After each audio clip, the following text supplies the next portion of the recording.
This is Tom through Fishing Report from the Northeast. For those of you wanting to hit the water over the woods this weekend, we have some good opportunities lined up for you out and around in the district. Both Cave Run and Grayson are well on their way to winter pool levels.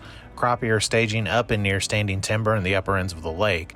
Look on the lake breaks near areas where the old river channels cut close by. Muskie action can also be good on Cave Run this time of the year. Fish the main lake near cuts and channels and weed edges. A relatively new fishery is up and running on Lake Carnico in Nicholas County and on Lake Wilgreen in Madison County, and that's for saugeye. Sampling has shown some nice sized fish from 20 to 25 inches, and rumor is that the folks are starting to bring in a few of these fish. So fish the shallow flats at night with jigs, and you can make use of this tasty fishery.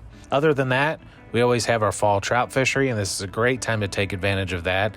I just urge you to show some caution with our hunters out in the field this time of the year as well. This is especially true in some of those Daniel Boone Forest trout stocking locations. Throwing on some hunter orange in those spots wouldn't hurt. That should do it for us. Stay safe and good luck. This is Adam Martin with your Western District Fishing Report. Water temps at Kentucky and Barkley Lakes have dropped into the mid-50s. Lake levels are at 354.5, and they're averaging about 40,000 cubic feet per second through Kentucky Dam, so there is a little bit of current. The fishing has been good this week for species like white bass and even red ear. Red ear make a shallow push this time of year, although they are a bit more spread out than they are during the spring spawn. White bass are being taken in good numbers with spoons and other minnow mimics around the secondary channels. The black bass fishing has also been good for most anglers. The smallmouth have been the better bite lately, although both largemouth and smallmouth are being caught shallow on flat-sided crankbaits and topwater presentations. With colder nights ahead and deer and duck season on the horizon, this is when many anglers hang it up for the year. However, for many local crappie anglers, this is only the beginning. The crappie have been very predictable over the past week or two, as they are holding tight to the cover in 10 to 12 feet of water. Minnows and jigs with a slow presentation have been working well and should continue to work well throughout the winter months for anglers who enjoy the peace and quiet afforded by the lack of pleasure boaters.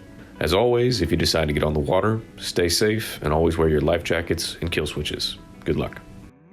This is Jeff Crosby with the Central District Fishing Report. Lake temperatures across the area have dropped into the mid to upper 50s. It's a great time of year to get out and try to catch a few largemouth bass at area lakes. It's a great time to fish for largemouth bass with crankbaits, spinnerbaits, lipless crankbaits, or bladed baits are great options this time of year, as well as fishing plastics or creature baits around shoreline cover can produce a few fish this time of year. Still a few crappie being caught at area lakes such as Taylorsville and Gist Creek Lake. Again, concentrate your efforts on large fallen trees, brush piles, or even some of the areas of standing timber in Taylorsville. Fish can be caught in about 4 to 10 feet of water using live minnows or crappie jigs.